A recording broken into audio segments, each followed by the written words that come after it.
بسم اللہ الرحمن الرحیم۔ السلام علیکم ناظرین۔ ایک دفتر کے باس کو خوش آمدی کی بہت عادت تھی۔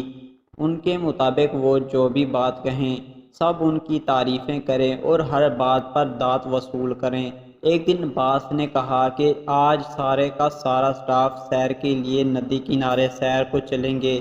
ندی کنارے پہنچ کر صاحب نے فرمایا کہ جو میرے سوالوں کا جواب دے گا اس کو ترقی ملے گی۔ صاحب نے کہا اوکے باس، آپ سوال کریں۔ صاحب نے ایک پتھر ندی میں پھینکا اور پتھر ندی میں ڈوب گیا اور پوچھا کہ اس میں کیا حکمت ہے۔ کچھ نے کہا کہ سر، کشش ثقال کی وجہ سے زمین نے پتھر کو اپنی طرف کھینچ دیا ہے۔ کچھ نے کہا ہر وزنی چیز ڈوب جاتی ہے۔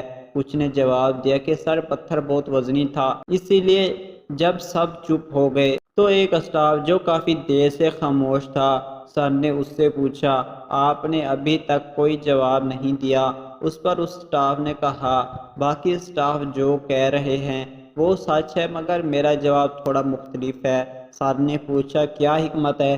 اس پر اس نے گہری سانس لی اور کہا سر جی، جس کو آپ نے چھوڑ دیا اس نے اسی طرح ڈوب جانا ہے۔ یہ سننا تھا کہ باس خوشی سے سما نہ پائے اور کہا آپ کی ترقی پکی ہے۔ قصہ مختصر، آج کل قابلیت کو کم اور چاپلوسی سے لوگ زیادہ ترقی پاتے ہیں، خاص کر پرائیویٹ اداروں میں۔